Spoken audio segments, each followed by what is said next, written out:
Mexique, Kanaki, Kurdistan. Dialogue sur l'autonomie et la résistance. Discussion organisée dans le cadre du Rassemblement intergalactique ZAD de Notre-Dame-des-Landes, 1er août 2021. On a donc des personnes qui soit ont été en lutte depuis le fait qu'elles habitent, qu'elles ont grandi sur les territoires kurdes, kanaks ou zapatistes, soit des personnes qui sont venues lutter à leur côté et les soutenir. Quand on a préparé cette discussion, on avait pensé que les combats zapatistes pourraient être là et pour les raisons qu'on sait, ça n'a pas été possible. Donc dans le cas du Chiapas, on a des soutiens actifs qui ont passé pas mal de temps là-bas. Dans le cas du Kurdistan, on a un maire en exil kurde, Veysel, et 2 camarades engagés, volontaires internationalistes, qui ont passé beaucoup de temps là-bas dans les dernières années. Du côté des soutiens actifs au Chiapas, nous avons Cybèle et Virginie. Et côté kanak, on a François, militant indépendantiste kanak qui vit en France à l'heure actuelle et qui est venu lui aussi présenter l'histoire de la lutte indépendantiste kanak et qu'on remercie.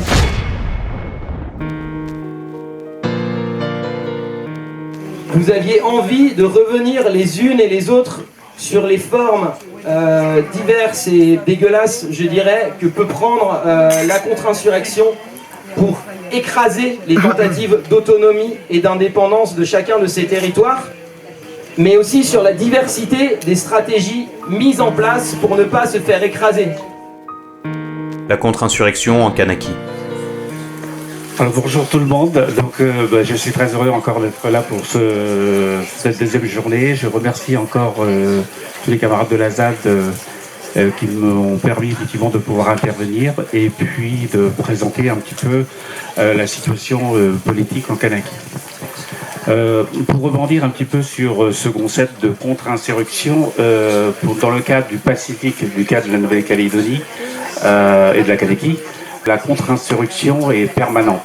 Elle est permanente, effectivement, nous, on fait face à la fois au colonialisme, mais on fait face aussi au ravage du capitalisme. En tout cas, ce qui est proposé comme type de développement, soit dans le cadre d'une indépendance, mais soit dans le type d'économie qui est présenté, qui se développe en Kanaki, Nouvelle-Calédonie. D'abord, pour un peu souligner par rapport aux 2 intervenants, concernant la situation kurde et puis la situation des zapatistes du Chiapas. D'abord, on a plein de résonances, donc on a une résonance commune sur les modalités effectivement de répression. Sur les réponses et sur les stratégies qui sont posées, les Kanaks n'ont pas effectivement de structure militaire organisée. Donc on n'est pas sur une stratégie militaire, on est sur une stratégie beaucoup plus politique, donc d'alliance, d'établir effectivement avec l'ennemi, entre guillemets, avec l'autre, avec l'État, avec le gouvernement et aussi les représentations et les organisations politiques sur place qui représentent en fait l'électorat de droite et d'extrême droite, qu'on appelle plus ou moins les loyalistes, qui défendent la position du maintien de la Kanaki Nouvelle-Calédonie au sein de la France. Les 2 phases de contre-insurrection en Kanaki. En fait, concernant la contre-insurrection, sur la situation coloniale en Kanaki Nouvelle-Calédonie, il y a la première phase en fait qui commence en fait en 1853 jusqu'à fin 1945, début des années 50, et puis une autre phase de contre-insurrection qui commence dans les années 50 à nos jours. La première phase concerne en fait la prise de possession, c'est-à-dire le début de la colonisation, la prise de possession par la France des terres kanaks, qui commence en fait dans le nord de la Nouvelle-Calédonie, dans la Grande Terre. Donc la Nouvelle-Calédonie, c'est une grande terre avec des îles Loyauté, et puis un ensemble d'archipels autour de ce territoire. Et pour cette première phase, c'est d'abord effectivement donc une contre-insurrection, c'est d'abord une occupation militaire, mais religieuse aussi. La première base de la colonisation française, c'est une mission catholique qui a été installée effectivement dans la province nord, actuellement dans la province nord, mais dans la région de Balad. Et c'est la première base militaire-religieuse, puisque le catholicisme, enfin en tout cas l'Église, avait cette ambition d'apporter en fait la bonne nouvelle, mais pas uniquement qu'avec la Bible, mais aussi avec une force militaire, puisque du fait de la présence de cette mission catholique, qui ont eux aussi spolié des terres, donc des terres kanaks, ont fait l'objet d'un certain nombre de révoltes. Et à chaque fois, la réponse à ces révoltes a été des massacres, donc des répressions assez importantes, puisque pendant la période précoloniale, les Kanaks étaient estimés à 300 000 âmes sur tout l'ensemble de la Kanakie. En 1914-1915, les Kanaks sont comptabilisés à 14 000, voire 15 000, 20 000 personnes. La période coloniale a commencé effectivement avec d'abord une colonisation pénale, où le bail, après celui de Guyane, mais celui d'Algérie aussi, tout se passait en même temps, quoi. Donc le gouvernement à l'époque, en tout cas le pouvoir en place, Napoléon III, avait décidé d'utiliser la Nouvelle-Calédonie comme le troisième bagne, quoi, donc français, quoi. Donc voilà. Et donc il y a une première colonisation pénale, et donc la deuxième colonisation fut la colonisation libre. Là, la colonisation libre a pu effectivement se mettre en place grâce à la répression et à la spoliation foncière. Les réponses, en fait, les stratégies qui étaient menées à l'époque par les organisations sociales étaient extrêmement difficiles, puisque les révoltes se passaient effectivement sporadiquement. Et hier, j'ai plus ou moins abordé un peu l'organisation sociale kanak, qui était organisée par clan. Et donc, chaque aire linguistique, il y a sa propre organisation, avec des réseaux d'alliances, etc. Et pour prévenir effectivement d'une occupation par les forces, par les colonisateurs et par les colons en général, les communications se faisaient difficilement, se faisaient à pied, etc. C'est une époque effectivement où on a été confronté à l'arrivée de l'Occident, qui avait d'autres moyens de déplacement, une organisation beaucoup plus structurée, etc.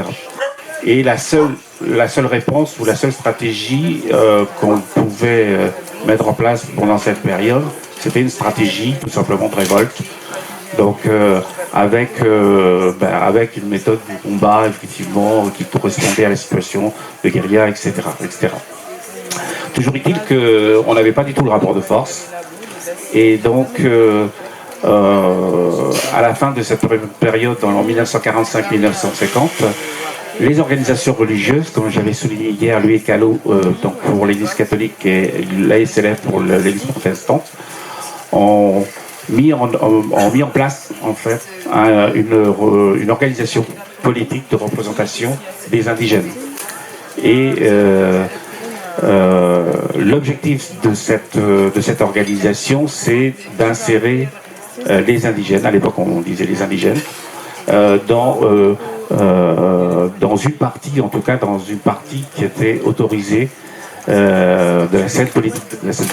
Donc seuls les représentants religieux, seuls les notables, les pasteurs et les curés avaient droit effectivement à la parole, et c'était eux les interlocuteurs entre les indigènes et le pouvoir colonial.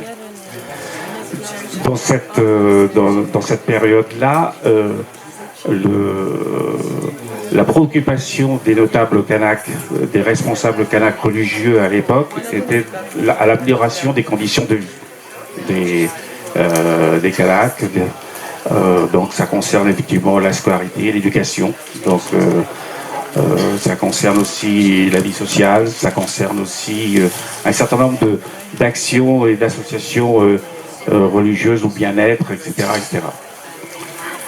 Pour la deuxième phase, c'est la phase, je dirais, de contre-insurrection, mais là c'est différent, c'est que hier après-midi, j'ai parlé effectivement d'une partie des premiers étudiants kanaks qui sont partis en France, qui ont pu bénéficier de l'influence à la fois de mai 68, mais de certains courants marxistes, sont revenus pour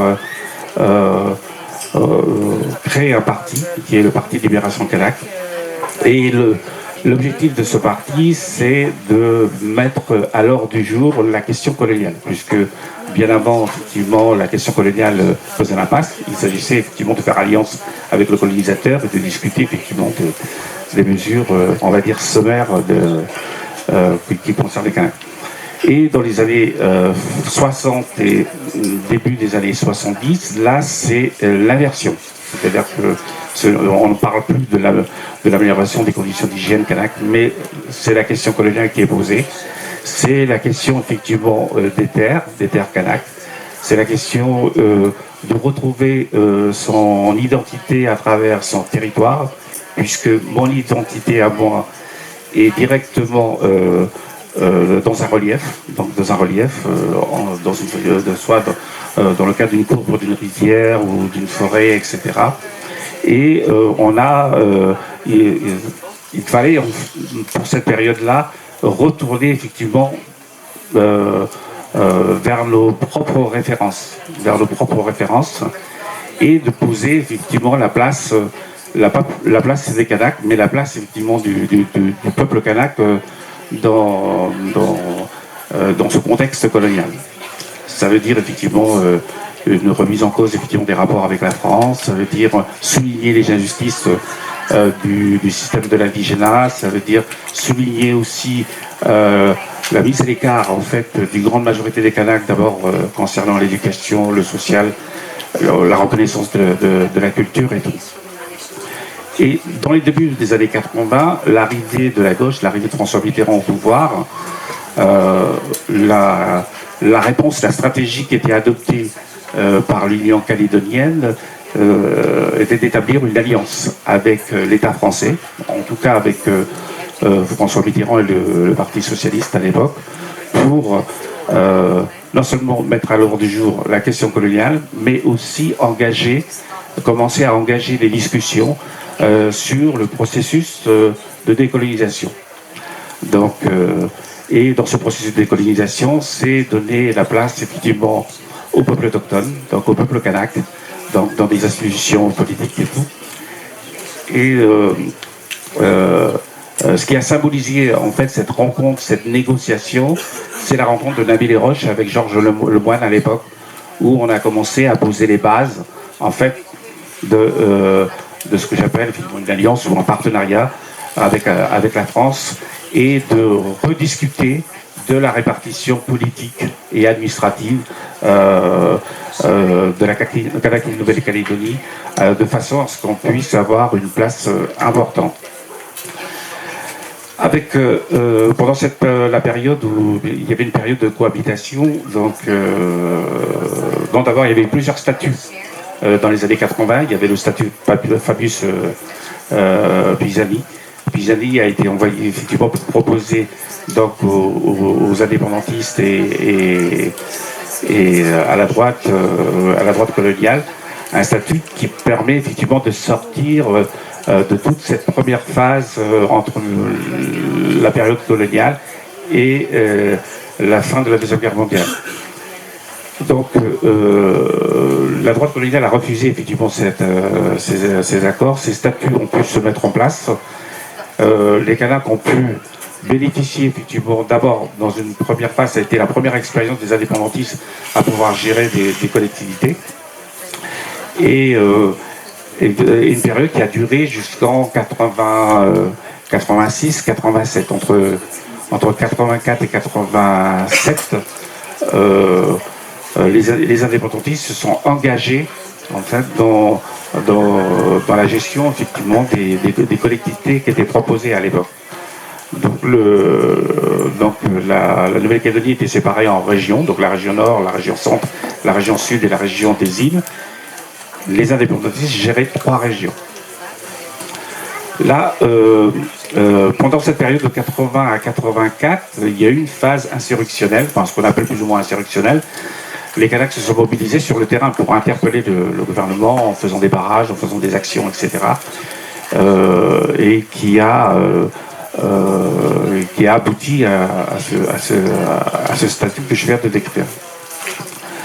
Arrive en fait la période de cohabitation avec Chirac, où Bernard Pons, ministre de l'Outre-mer, a mis un terme en fait à toute cette période transitoire, toute cette première ébauche du processus de décolonisation, pour revenir en fait pour revenir à un statut régressif, c'est-à-dire la non prise en compte du peuple kanak, la non prise en compte de la spécificité et de la place politique au sein même de la population, mais la primauté en tant que peuple colonisé.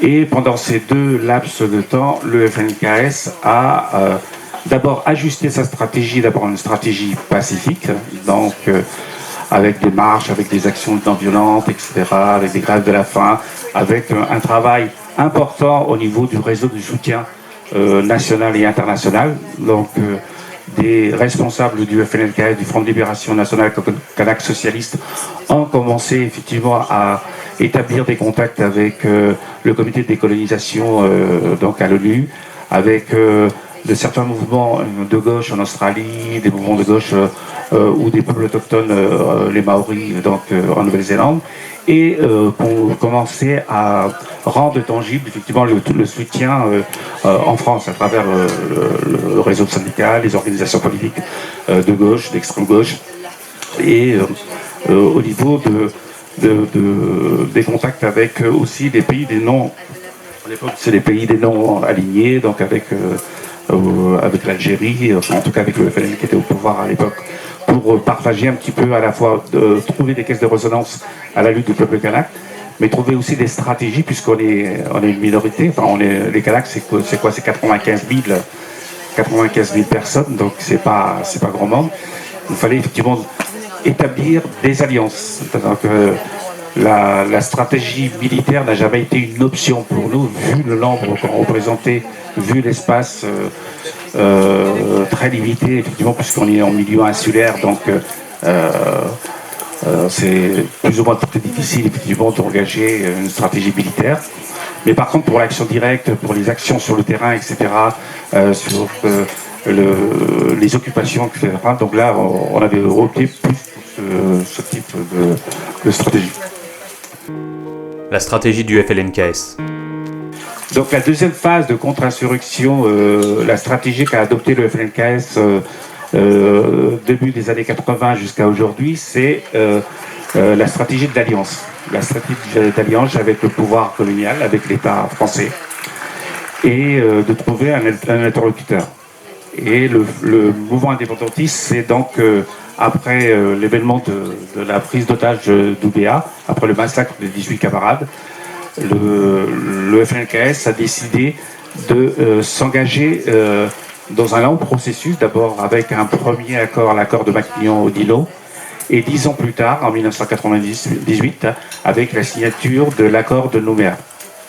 Ces deux accords, en fait, donnent une part importante, d'abord à la place des Kanaks, une part importante d'un point de vue politique, culturel, etc. La reconnaissance, effectivement, du peuple, la reconnaissance de la colonisation, du fait colonial par la France, avec le préambule de l'accord de Nouméa, ce qui est pour nous une marque importante, parce que c'est la première fois dans la série de statuts qu'on a pu avoir en Nouvelle-Calédonie. À aucun moment on fait référence à l'existence d'un peuple autochtone, à l'existence, effectivement, à la spécificité de la civilisation kanak. Et ce préambule a permis de réajuster effectivement, de donner une place prépondérante, en donnant la responsabilité aux Kanaks d'établir en fait des liens avec les colons, avec ceux qui sont venus dans les années 50 avec le développement du nickel, etc., etc. Donc la stratégie est purement institutionnelle. Le FLNKS a fait le choix adopté effectivement pour des raisons évidentes, à la différence des Kurdes. Les Kurdes ils sont des millions, les Apatis sont aussi, je crois, des millions aussi. Non, ouais, une centaine de mille. Et le choix stratégique des indépendantistes et du FLNKS en particulier, c'est de pouvoir effectivement acquérir l'indépendance à travers effectivement une pratique démocratique en prenant en compte d'un contexte démocratique sur place. La stratégie effectivement de ce que j'appelle en fait une stratégie démocratique bien avant d'opter pour cette option, on a négocié effectivement une restriction du corps électoral. Comme vous devez sûrement le savoir, c'est un territoire français, la Nouvelle-Calédonie, et à une certaine époque, enfin il y a une dizaine d'années ou une vingtaine d'années, n'importe quel Français qui débarque pour un séjour d'une semaine, 2 semaines, 1 mois, pouvait librement participer aux élections municipales, etc. Donc voilà. Et la population kanak a été rendue minoritaire par une immigration assez importante, d'abord des gens du Pacifique, donc de Polynésie française et de Wallis et Futuna, qui sont venus à une certaine période pour le développement du nickel, pour le boom du nickel. Ces gens se sont installés et en grande majorité, ces gens votent contre l'indépendance et votent à droite et à l'extrême droite, pour la grande majorité d'entre eux. Une grande majorité d'entre eux votent pour les élections législatives ou présidentielles en France, votent à 47 à 57% pour le Front National, enfin en tout cas le Rassemblement National de Marine Le Pen. Voilà. Et face à ça, les indépendantistes ont négocié avec l'État français, et l'État français, enfin en tout cas avec Rocard à l'époque, la possibilité d'une restriction du corps électoral à ceux qui peuvent justifier de 10 ans, voire de 15 ans, de résidence en Nouvelle-Calédonie et qui peuvent justifier de biens moraux ou de biens matériels et autres. Donc voilà. Donc c'est un combat qu'on a pu obtenir, donc ce qui permet effectivement de donner la possibilité aux électeurs kanaks et indépendantistes d'assurer en fait une présence au-delà du symbolique, mais en tout cas une force importante. Et le travail qu'il nous reste à faire en tant que pour le 3e référendum, puisqu'il y a eu un premier référendum en 2018, un deuxième référendum en 2020, et là le 3e référendum c'est cette année, donc le 12 décembre.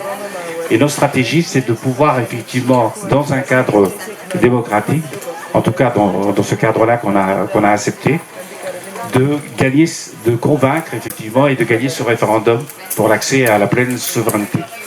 Ce qui pose actuellement, c'est la question de l'indépendance, c'est la question de l'exercice de la pleine souveraineté, parce que voter oui pour l'indépendance, c'est une chose, mais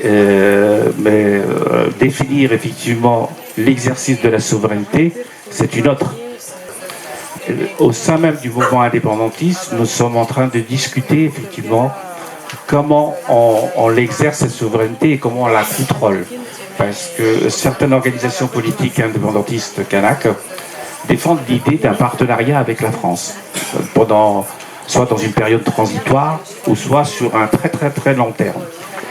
Et la question pour nous, parce que c'est de l'intérêt effectivement de l'État français et des loyalistes, en tout cas les électeurs de droite sur place, de maintenir en fait une stratégie de maintien de la France, d'abord sur la Nouvelle-Calédonie, parce que c'est quand même important. Si on prend un peu la théorie des dominos, si la Nouvelle-Calédonie tombe, c'est le reste des territoires français qui tombent aussi. Et là, on est en phase en fait à une stratégie de la part de l'État français d'essayer d'assurer effectivement l'exercice des compétences régaliennes au-delà d'une période de transition. En cas de oui, c'est sûr que l'État français va essayer de défendre ses intérêts, donc sur place, donc oui à l'indépendance. Et en cas de non, la question coloniale reste quand même d'actualité. C'est-à-dire que s'il y a un non majoritaire et un non à l'indépendance, il y aura de toute façon de nouvelles négociations. Enfin, en tout cas, c'est la stratégie que le Junquas se donne avec l'État et avec les représentants de la droite coloniale en Nouvelle-Calédonie. Donc voilà, en gros, à la situation, le contexte auquel on fait face, quoi. Et donc la contre-insurrection ne se fait pas uniquement de manière sanglante ou dans le cadre d'une révolte, d'une répression. Elle est aussi dans une stratégie à la fois politique pour pouvoir effectivement défendre ses intérêts. Donc c'est pas que l'intérêt de la France effectivement de se payer une nouvelle répression, mais d'essayer de nous convaincre, ou en tout cas de redéfinir des modalités de servitude. Voilà.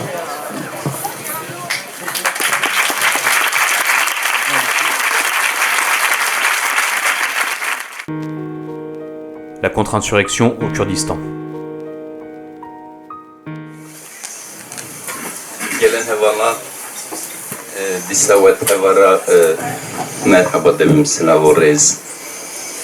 De nouveau, bienvenue, je suis très content d'être ici.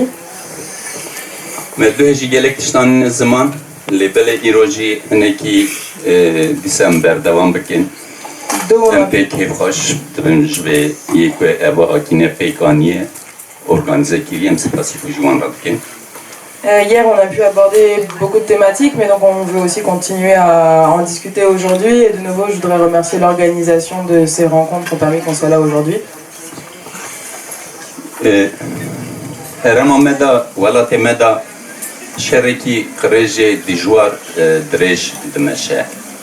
Dans nos régions, il y a une guerre longue, ça faisait des années qu'il y a une guerre sale qui est menée contre notre peuple.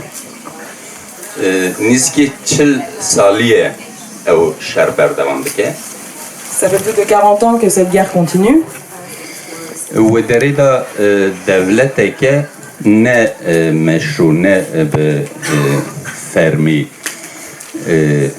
الهمبري خلقي كرد خو بالشكل كي مشونا باريزه چخا تاكتيك چخا گرني غير مشروع هنا هموش كاجي بي بيتينين. Et l'État ne procède pas seulement à une guerre de façon officielle, en fait, de façon ouverte, mais utilise aussi énormément de tactiques différentes pour réussir à vaincre la résistance du peuple kurde. ودريدا جاني ساكنه بأكتيميواني كونتر جيريلا لهمبري كردان دا شرك قريش مشاندن جلي جيريلا يبادكرين formasyona halkı Kürt aşirin yani heramada bajaranda ve aşir jiyandikin düşün günde hene aşira dişavut andın evari eriş dikirin merfevani berpersiyari aşire jwan hene insan da kuşten sedama ku aşira bebe neyare tevgere azadi. Et donc une des techniques qu'ils utilisaient, c'était celle de la contre-guérilla, qui était en fait des groupes paramilitaires payés par l'État turc qui revêtaient en fait les vêtements de la guérilla kurde et qui allaient dans des villages, et notamment en fait en choisissant assez stratégiquement des villages qui étaient liés à certaines tribus. Et donc, parce qu'il y a un système tribal clanique qui existe dans la société kurde, et en fait dans ces villages, brûlaient ces villages du coup au nom, en se faisant passer pour la guérilla, et assassinaient aussi souvent des leaders tribaux, des chefs de tribu, avec l'objectif qu'en fait toute la tribu après se retourne contre le mouvement de libération kurde. ایریشی کو ساکنه دکرین به چاپمنیا خوشی به گوروی اینفورمه دکرین به چاپمنی به سازی دولت جی خلق گل باورمندی چت کرین کو اوات شتی آکینه قرش گرگلا دکدیه هنه کس هنه اوجی دکرد یعنی هنه باوریجی چید بو گل عشیر چون الهمبري guérilla check Et en fait, ils utilisaient bien sûr aussi leurs médias, la presse, la télévision, les journaux pour diffuser cette information en disant la guérilla a fait telle action, ils ont brûlé tel village, ils ont assassiné telle personne, pour que ça se répande à un niveau plus large que juste dans cette tribu-là. En fait, ça a aussi été vraiment à l'origine du fait que des tribus en fait ont pris les armes contre la guérilla kurde parce qu'ils pensaient qu'en fait ils étaient barbares quoi. او کسی که به پرگالا قریش ند جعبان روشنبیر اواني روشنا مفان اواني اوات تشتانا ساكنه تشتار راست حس دکر نشانه خلقی بکن به باسنه دا به امکانه خود اوانا جی دبونه هده اوانا جی وان ایرشانا دا دبونه هده اوانا جی دهاتنه قتل کرن بسیدان ساکنه کس هاتنه قتل کرن ایواری مالای وانا دادخستن هلددن دبرن قبول ندکرن که پولیزاجی هلدانه بن چاوا هنا جرا مهکی هنا جرا هفتهکی هنا جرا 10 روزه هنا جرا 15 روزه اسا انداد دکرین باشه جسدیوی لهرمکی دهات خویان مثلا موسی انتر برز موسی انترم بیرجتینن گلکی روشنبیره کی گلکی ناس بناس بو گلکی باندورا وی سر خلقه هبو زرد هات حاجه کرنی داجی بوی گوری هلدان برن قتل کرن. Et en fait, face à ces propagandes de l'État turc, il y avait aussi des intellectuels, des journalistes par exemple, qui avaient pour objectif de montrer la vérité, d'expliquer que ces actions n'avaient pas été commises par la guérilla. Et ces gens-là sont aussi devenus la cible de la répression de l'État turc.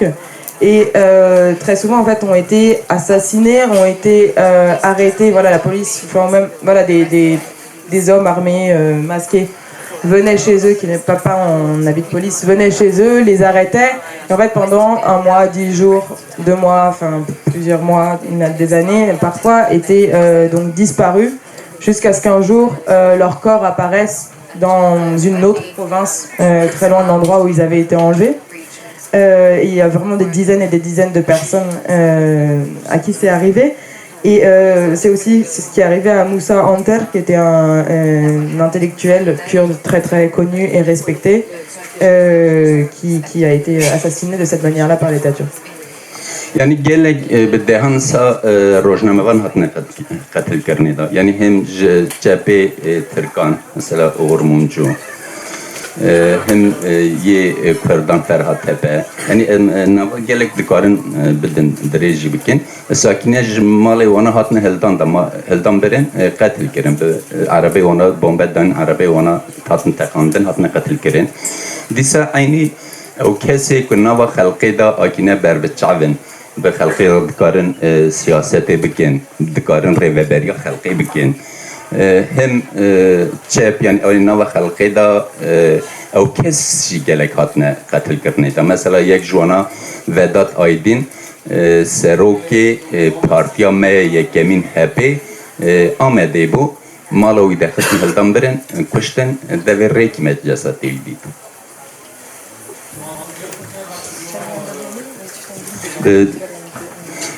yani به گوری هم سیاستمدار هم پارلمانتر هم روزنامه‌وان روشنبیر خلق اندام اکتیویست کرد به یک دقیق گوری مالا مروواتی در نگاه یاده گوری وی 17,000 انسان صحاتی قتل کرد.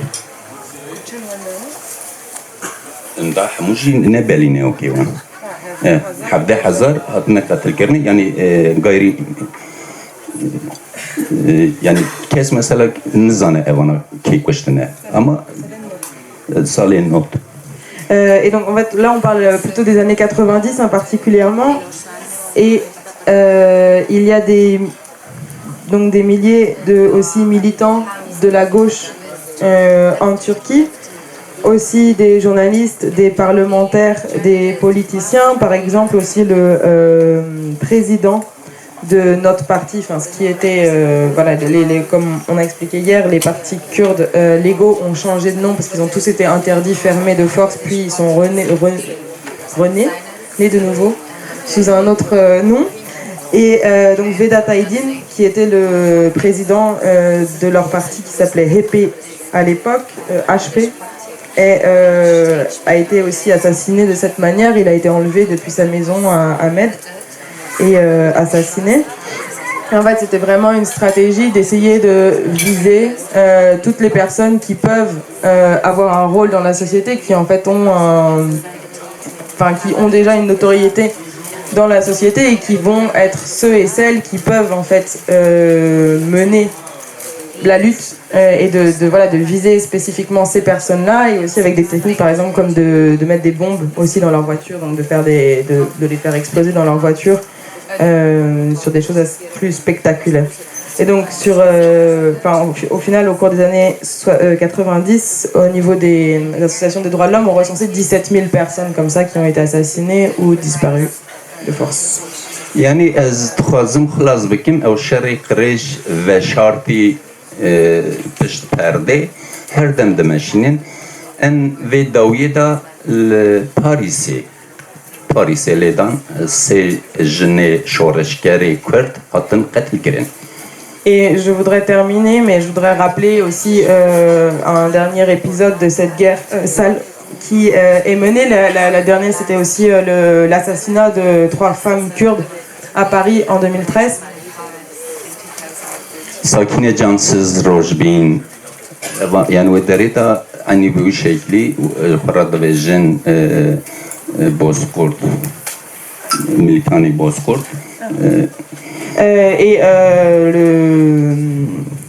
le perpétrateur de cet assassinat, c'était quelqu'un qui prenait ses ordres directement du MIT, donc des services secrets turcs, qui a été lié aussi aux Loups Gris, qui sont une organisation fasciste nationaliste en Turquie. Et donc les 3 femmes, c'était Sakine Cansis, Fidan Dogan et Leyla Şailemez.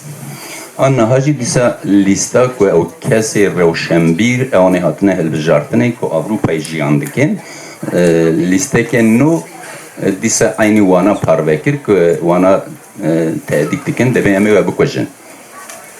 Almanya.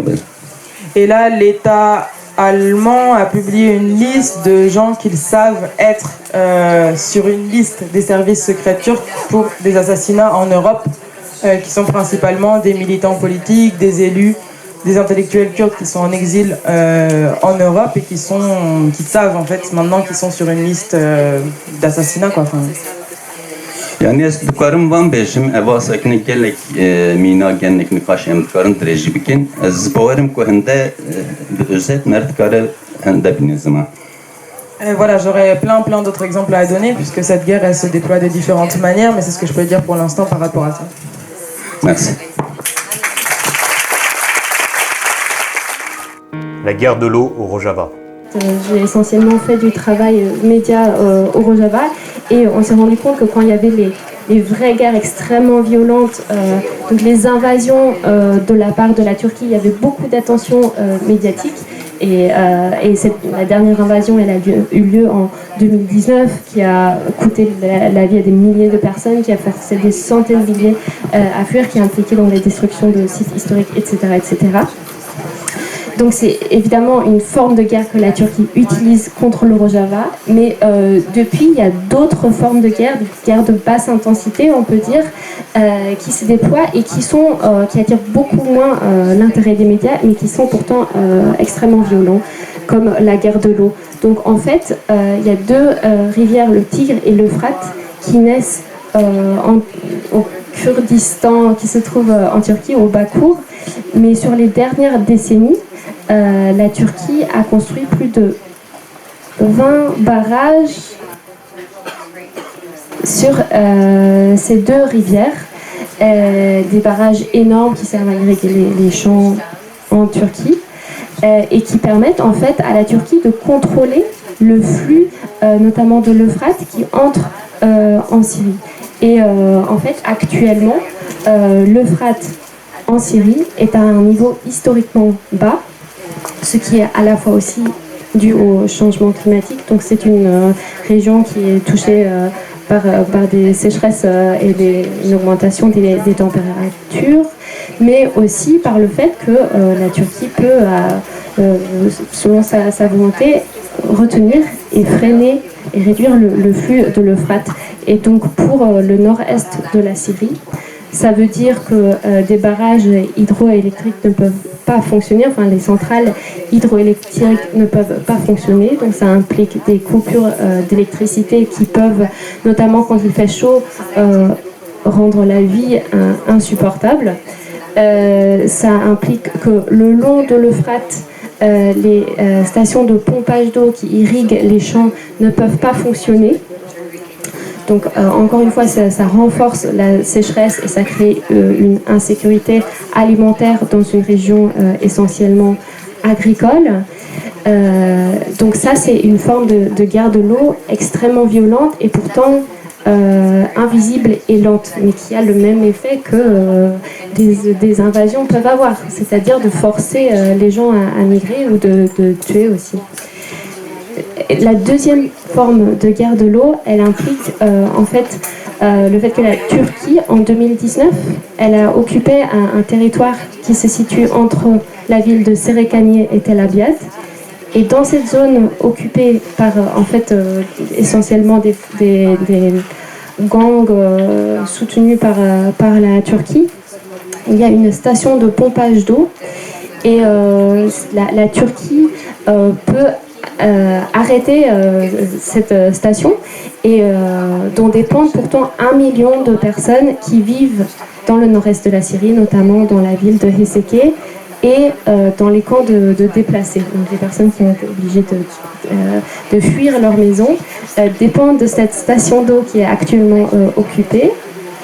Et la Turquie utilise des coupures systématiques de cette station à Louk pour en fait demander l'approvisionnement en électricité de ces territoires occupés. C'est une situation très complexe, mais voilà, c'est aussi une violence très très forte en fait, et pourtant invisible, difficile à visibiliser médiatiquement. La contre-insurrection au Chiapas, Mexique. On va vous parler un peu de la situation du coup au Chiapas. Donc il y a évidemment plusieurs étapes et plusieurs processus liés à la contre-insurrection et à la résistance. En janvier 1994, au moment du soulèvement, il y a d'abord une phase de guerre, donc les zapatistes prennent les armes et occupent les grandes villes du Chiapas. Et l'armée mexicaine réagit, pas immédiatement parce qu'ils sont surpris par cette invasion, mais très rapidement envoie les troupes et c'est une véritable guerre qui démarre et qui dure plusieurs jours. Le mouvement social mexicain, la société civile, réagit et demande l'arrêt de la guerre, et ça permet effectivement, non pas comme l'espéraient les zapatistes, de lancer une véritable révolution, mais en tout cas de cesser cette guerre. Et les forces armées mexicaines en présence, évidemment, sont totalement déséquilibrées par rapport aux forces zapatistes qui, du coup, décident de se replier, mais d'occuper, comme je l'ai dit hier, un certain nombre la plupart des grandes propriétés terriennes qui étaient le territoire sur lequel elles vivaient, mais dans lesquelles elles travaillaient comme ouvriers ou comme quasi-esclaves depuis longtemps. S'ensuit donc une phase, comme on l'a dit hier, de négociation entre le gouvernement, les zapatistes, mais aussi tous les peuples autochtones du Mexique. Et en même temps que cette phase de négociation, en fait, il y a une contre-insurrection de l'État mexicain qui prend plusieurs formes. La première, c'est l'occupation militaire, qui existe encore, même si elle est réduite et qu'elle a plus du tout les mêmes proportions que ça a pu être dans les années 90. Il y a quand même, dès les années 90, une occupation militaire très importante, énormément de camps militaires un peu partout éparpillés dans le Chiapas, très proche de certaines communautés zapatistes. Des barrages militaires aussi, pour ceux et celles qui ont pu aller là-bas dans les années 90. On se faisait arrêter tous les 10 ou 20 kilomètres avec des contrôles d'identité, des pressions, des arrestations des personnes étrangères si elles avaient été identifiées comme étant allées dans le territoire zapatiste. Donc ça, ça a été une forme de contre-insurrection. Des attaques directes. Je vais prendre un seul exemple, celui de la première municipalité autonome zapatiste à Taniperla, où l'armée a attaqué la communauté, a détruit la fresque et la maison municipale, et de nombreuses personnes ont été arrêtées, ont été mises en prison, des soutiens aussi nationaux et internationaux. Donc ça, c'était des attaques directes qui se passaient en même temps que les négociations avec le gouvernement. Il y a eu aussi des formes d'attaques indirectes, pas forcément visibles, mais des fumigations de champs, des tentatives comme ça d'empêcher les cultures, d'empêcher les apatistes de vivre leur vie quotidienne. Ça, c'est très présent et c'est vraiment la principale contre-insurrection dans les années 90. Et puis, progressivement, ces formes ont changé. Il y a eu deux autres choses qui se sont développées. C'est d'un côté la formation, l'armement et l'instrumentalisation d'autres communautés mayas du Chiapas, qui sont devenues, pour une certaine partie d'entre elles, des groupes paramilitaires et qui ont attaqué les zapatistes ou mis en place des conflits de territoire, de contrôle de certains espaces touristiques, de certaines terres, et le gouvernement disant regardez, en fait, il y a un conflit entre les peuples autochtones et donc il faut qu'on intervienne, ou vous voyez bien que les zapatistes ne sont pas légitimes ou ne sont pas reconnus par toutes les populations qui vivent sur place. Donc il y a ce travail de sape par la formation de paramilitaires est encore aujourd'hui d'actualité. Et c'est important d'être bien au clair que ces gens sont armés, formés, instrumentalisés par les différents niveaux de gouvernement, mais on voit bien qu'on est dans un processus indirect d'attaque des communautés zapatistes. Je vais vous donner un exemple. À La Realidad, donc un des caracoles, il y a une attaque paramilitaire sur la communauté où se trouve donc le caracol, le centre administratif. Et il y a une personne assez importante de la communauté, Galeano, qui était promoteur d'éducation, qui était une des personnes qui avait été très active dans la préparation et l'accueil de la petite école, qui a été une initiative d'accueil des personnes solidaires du Mexique et du monde, et tombe dans un véritable traquenard et est assassinée. D'ailleurs, pour l'anecdote, mais c'est pas seulement une anecdote, ça vous permettra peut-être de comprendre ce qu'est devenu le sous-commandant Marcos. Après l'assassinat de Galeano, pour qu'il ne meure pas complètement, le sous-commandant Marcos décide de mourir en tant que sous-commandant Marcos et de se rebaptiser sous-commandant Galeano. Voilà. C'est important aussi de voir comment, y compris la contre-insurrection et cette violence, est mise en lumière par les zapatistes de cette façon-là, et de garder la mémoire de cet assassinat de Galeano. Une autre méthode qui est utilisée, c'est d'acheter des personnes, des familles, des communautés, à travers ce qu'on appelle là-bas des projets. Donc en insufflant des projets, en amenant de l'argent. Alors par exemple, il y a eu un projet à un moment donné qu'on appelait Piso Firme. Donc dans les communautés, les gens vivent dans des maisons, le sol est en terre battue. Et donc c'était de proposer aux familles qui le souhaitaient qu'on leur finance la construction d'une dalle de béton, pour pouvoir construire une maison plus confortable, une meilleure maison. Mais évidemment, à partir du moment où on accepte l'argent du gouvernement, eh bien on renonce à être zapatiste, puisqu'être zapatiste, c'est être dans la résistance et refuser toute aide du gouvernement. Et le gouvernement le sait bien, le niveau de pauvreté est tel que, évidemment, ces aides financières ponctuelles qui peuvent arriver et qui peuvent sembler importantes à un moment donné, ont effectivement été utilisées pour faire sortir des personnes de l'organisation. Plus récemment, le gouvernement a aussi utilisé la question foncière. Je vous ai dit tout à l'heure qu'au moment du repli des apatistes, ils et elles ont occupé des terres et elles appellent les terres récupérées. Le gouvernement, progressivement, redistribue ces terres en donnant des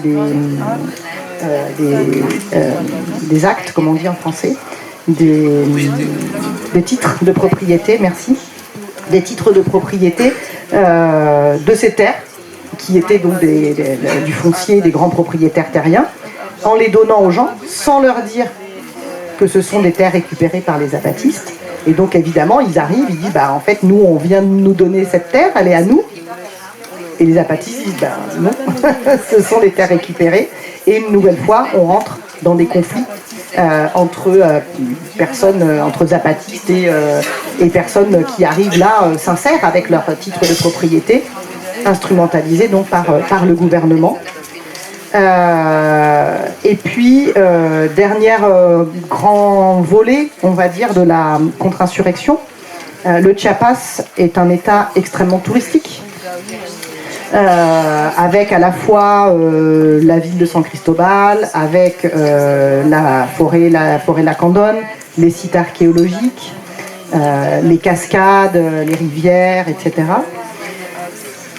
Et donc le gouvernement mexicain et de l'État du Chiapas met en place des projets touristiques, écologiques, tourisme vert, le train Maya, tout ça étant très poétique et attirant le tourisme, trouvant ça très bien de pouvoir faire du tourisme écologique, etc. Mais évidemment, quand on regarde de près, ces projets traversent tous, d'une manière ou d'une autre, les territoires zapatistes et s'attaquent donc à leur autonomie, à leur territoire. Et d'ailleurs, sur le train Maya, il y a une énorme campagne de résistance à ce projet qui a pris le relais d'ailleurs d'un autre projet d'autoroute entre San Cristobal et Palenque qui de la même façon traversait les territoires zapatistes. Était une manière, encore une fois, de reprendre le contrôle sur ces territoires à travers des projets considérés comme légitimes ou intéressants, et vous comprenez, il faut donner du travail, il faut développer le tourisme, etc. Voilà un peu les différents aspects qu'a pu prendre et qu'elle peut prendre encore aujourd'hui la contre-insurrection. La résistance zapatiste. Donc, vous l'avez compris, les zapatistes ont une armée, l'armée zapatiste de libération nationale, le ZLN, qui donc a pris les armes en 1994, et cette armée existe encore. Cette armée n'a jamais eu la volonté de prendre le pouvoir, mais par contre, elle a pris les armes, elle a les armes, c'est une armée clandestine. Son objectif est de disparaître. Mais son objectif, avant de disparaître, est d'exister pour permettre aux communautés zapatistes de développer leur autonomie. Pourquoi ? Parce que le fait que cette armée existe, tout le monde sait qu'elle est là et qu'à tout moment, elle peut reprendre les armes et elle protège en quelque sorte la construction de l'autonomie. Et fait régulièrement quand même des démonstrations de son existence. Notamment la dernière fois, c'était aux rencontres des femmes qui luttent, où les miliciennes et insurgés zapatistes ont organisé une démonstration qui était à la fois une démonstration de comment les femmes luttent contre les violences faites aux femmes, mais aussi une manière de montrer qu'elles sont là, qu'elles existent, qu'elles sont organisées et qu'elles sont capables de se battre. Donc cette armée est présente et elle est en arrière-plan, on pourrait dire, de l'organisation zapatiste, mais évidemment qu'elle est extrêmement importante dans la résistance. Par ailleurs, les zapatistes, depuis le début, ont construit à travers la médiatisation, mais surtout à travers tout un travail de rencontre, un réseau de solidarité nationale et internationale qui s'appelle aujourd'hui la Sexta, de quels sont membres nos collectifs qui organisons l'accueil de la délégation qui doit venir. Et ce réseau s'est construit au fil des rencontres au Chiapas, mais aussi lors des différentes marches et initiatives qui ont été organisées par les zapatistes au Mexique, qui sont allés à la rencontre des gens qui luttent, populations autochtones, mais aussi dans les quartiers, dans les villes, dans les campagnes du Mexique, pour construire ce réseau. Il y a évidemment le Congrès national indigène, qui est aussi un cadre de construction de la résistance, en se protégeant, en dénonçant les différentes attaques que peuvent vivre les autres peuples autochtones et qui eux-mêmes réagissent quand ce sont les zapatistes qui sont attaqués. Donc cette résistance-là, elle est aussi liée à ce réseau très important qui a une capacité de réaction très rapide qui a empêché le gouvernement mexicain, le gouvernement du Chiapas, de recommencer à attaquer frontalement les zapatistes et de les détruire. Et, voilà. Parce que clairement, les forces armées sont très déséquilibrées, comme je l'ai dit, et il est bien évident que ça n'est pas seulement la peur de l'armée zapatiste de libération nationale qui empêche le gouvernement mexicain d'attaquer les zapatistes frontalement. La résistance est un des points centraux de l'engagement zapatiste. Quand les familles rentrent dans l'organisation zapatiste, la première chose à laquelle elles s'engagent, c'est à justement résister aux tentations dont je viens de parler, résister aux attaques, avec une force assez incroyable. Je crois que Virginie voulait donner un exemple, je vais lui passer le micro, une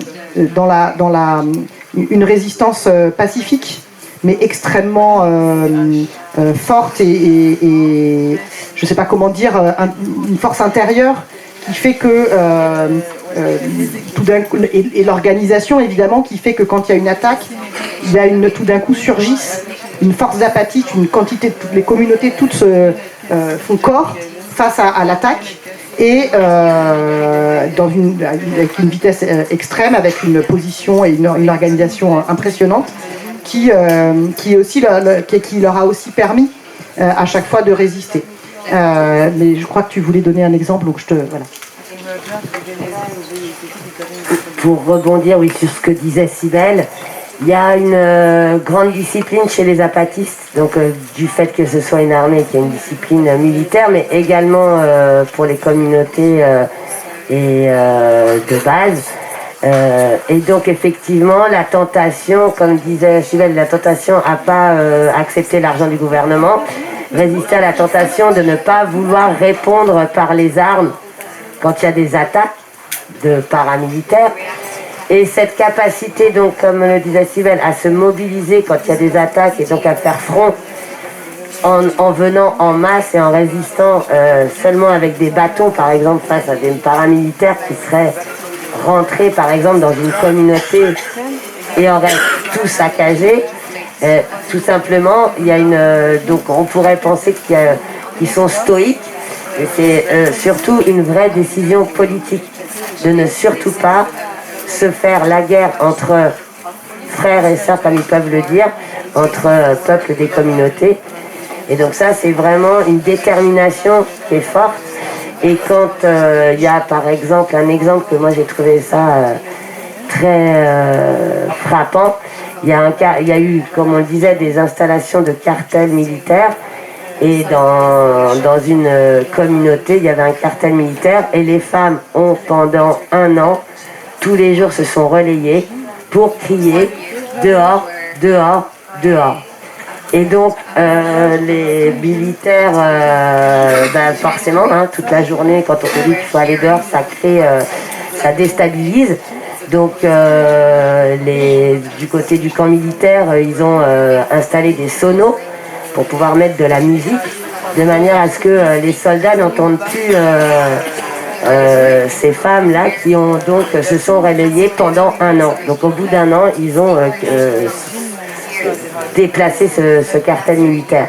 Et donc c'est des petits exemples en fait où, ces petits exemples, un grand exemple, mais c'est cette capacité à réellement résister et en inventant à chaque fois la possibilité de contrer les attaques. Et on va essayer de faire court aussi, parce qu'il y a plein d'autres thèmes à aborder. Mais il y a aussi la question de l'organisation de brigades d'observation. Donc quand on parle de solidarité nationale et internationale, ils ont précisément ouvert des lieux pour que ces personnes-là puissent se retrouver dans les communautés et en tant qu'observateurs internationaux ou nationaux, ça permet aussi de créer une sorte de garantie, le fait d'avoir des internationaux sur ton territoire au cas où il se passe quelque chose. Et donc ça a été notamment très important du temps où, du moins jusqu'à 2003, jusqu'à ce que les communautés aient leur propre gouvernement ou annoncent que les gouvernements étaient, que les communautés, les caracoles avaient leur propre gouvernement, où là du coup ils ont été en mesure de mettre en place des structures propres pour pouvoir intervenir quand il y avait des conflits directs. Et la question de l'autogouvernement, c'est justement précisément cette capacité à pouvoir se rendre sur un lieu quand il y a une attaque et avoir en place une structure qui permet d'essayer de contrer ce conflit, de faire retomber le conflit et d'éviter justement que ça monte en puissance et que du coup on rentre sur des conflits, et stopper la violence en intervenant en tant qu'autorité, en sachant que justement précisément la violence de l'État ne s'adresse pas qu'aux apatistes. Il y a effectivement des communautés qui ont été armées, mais il y a aussi d'autres communautés qui ne sont ni apatistes ni paramilitaires et qui elles aussi subissent la violence de l'État et des institutions. Et donc depuis 2003, grâce à ces autogouvernements, il y a des gens qui sont d'autres communautés qui viennent chercher justice chez les apatistes, qui permet aussi d'avoir un socle autour d'eux de communautés qui permettent de ne pas faire monter les conflits entre les communautés, ce que cherchent précisément les pouvoirs. Dans ces mouvements, notamment la question militaire, mais pas que, le fait de faire face, comme on vient de le voir, à des formes de répression brutale, ont aussi amené au sein de ces mouvements des formes d'organisation qui sont relativement, voire assez fortement verticales. De la part clairement du mouvement kurde des apatistes, il y a une volonté énoncée d'échapper aux dégénérescences autoritaires, structurellement pyramidales d'un certain nombre de mouvements révolutionnaires, marxistes ou autres. Peut-être si vous pouvez donner quelques idées sur comment cette tension-là se joue, se dépasse, se bouleverse entre horizontalité et verticalité.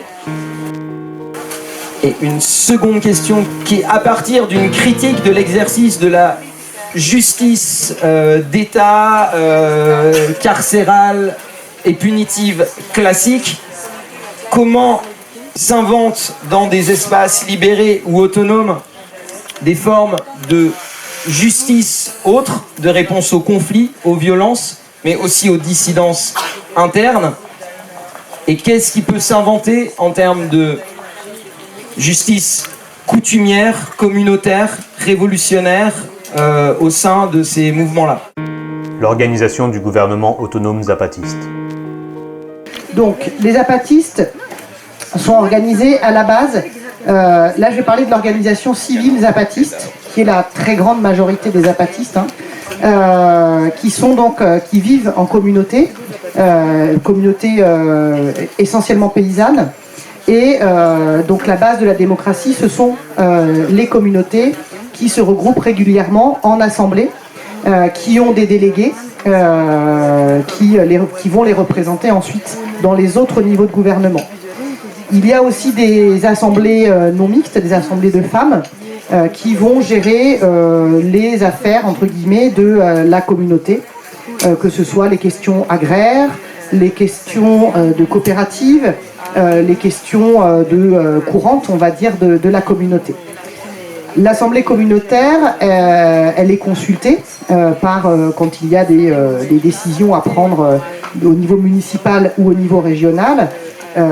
C'est dans les communautés que les choses redescendent, sont discutées pour mandater les 2 délégués qui vont ensuite repartir vers les assemblées.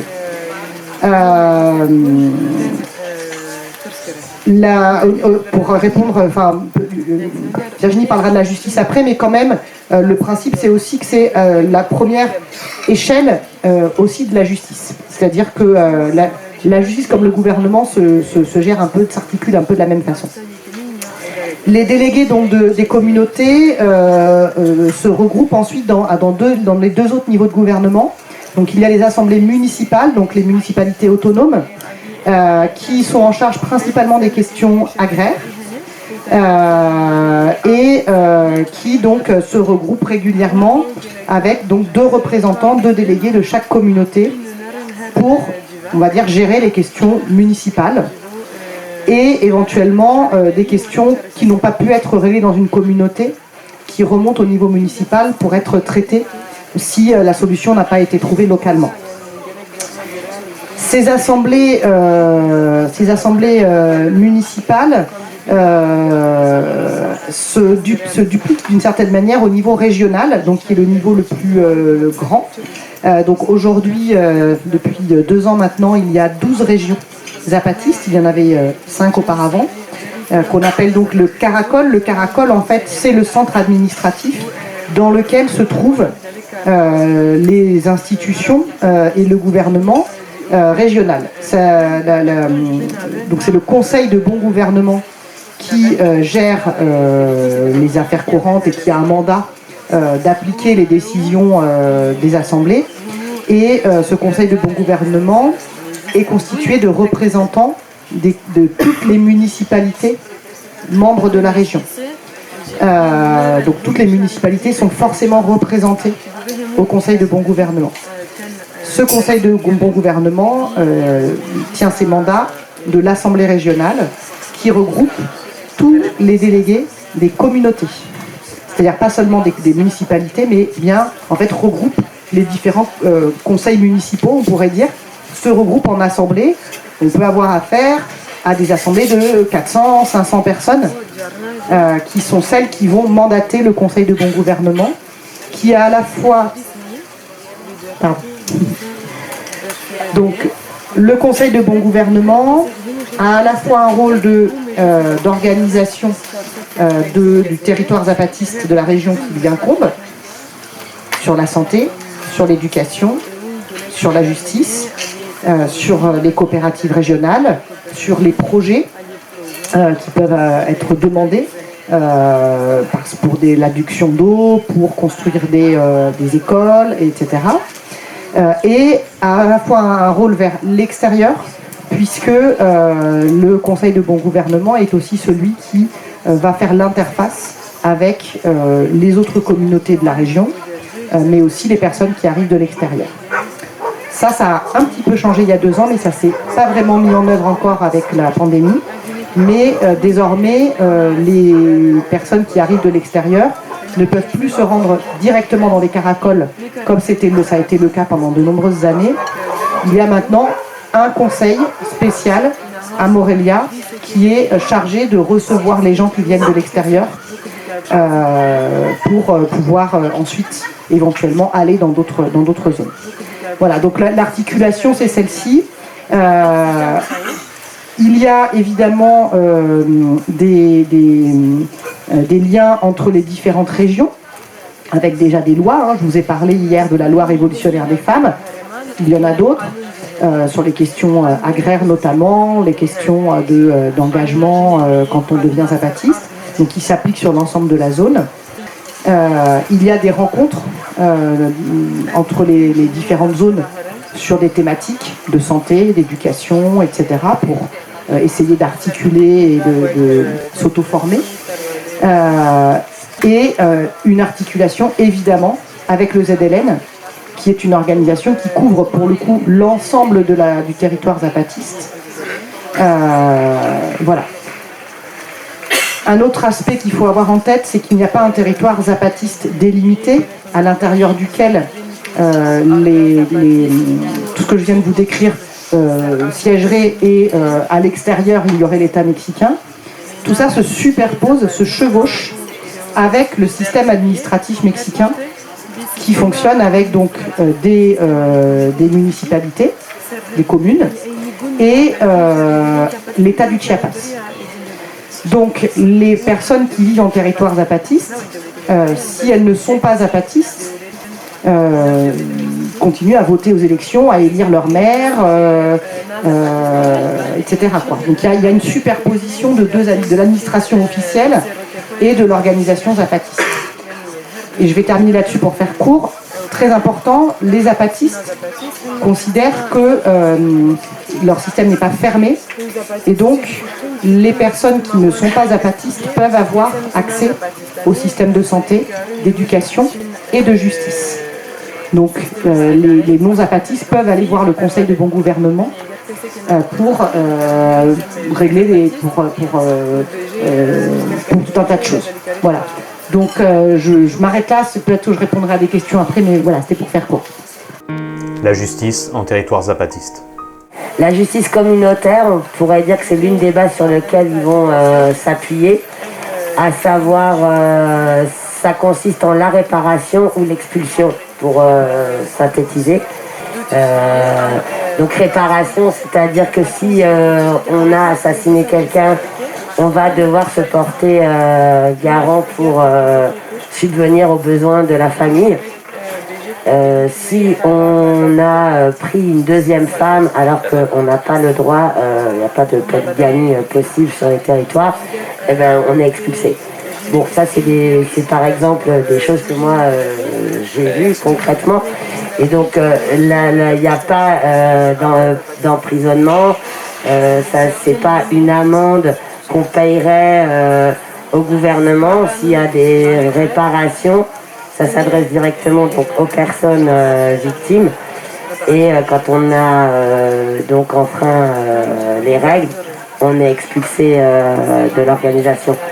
Sur la question justement du bon, comme disait Cybèle, c'est ouvert à tous, hormis la question de l'éducation, parce que justement l'école zapatiste c'est le seul espace qui n'est pas ouvert aux non-zapatistes, contrairement donc à la santé et à la justice.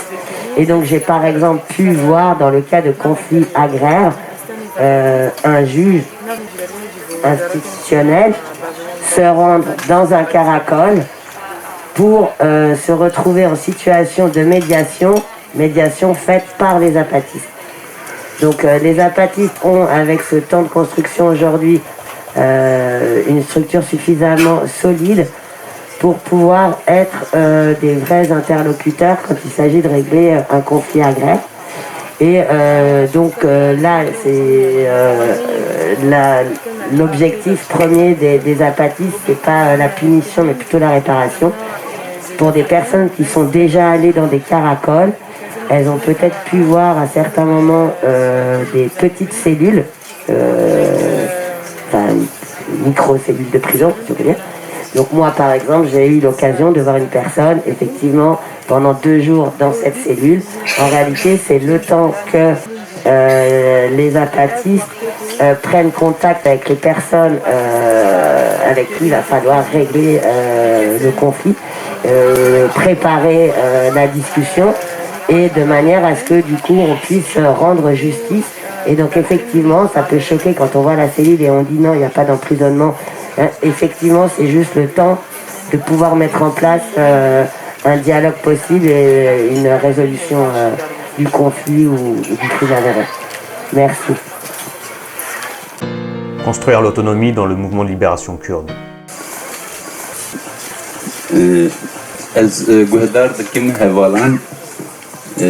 gelek cemeci usakine dişbehev aynı Avrupa'yı xəbərdən ez Kürdistan'ı da guhdar bukum bir mesafe J'écoute les camarades qui parlent maintenant et je trouve que ça ressemble beaucoup à chez nous. J'ai l'impression que quand elles sont en train de parler, elles sont en train de parler du Kurdistan.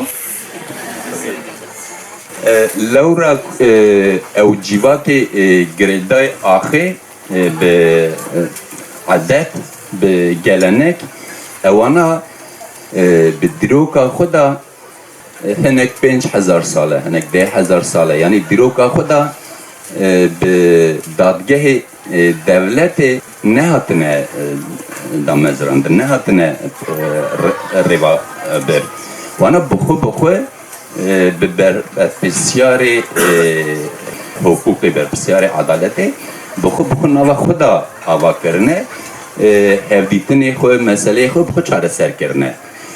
Et nos peuples, en fait, ont vécu, enfin voilà, quand on voit nos peuples qui sont liés à la terre, et en fait ont vécu des milliers d'années, 5000 ans, 10 000 ans avant, en fait, avaient un système de justice communautaire et réussissaient à régler leurs problèmes et à s'organiser sans qu'il n'y ait ni de tribunal ni d'État.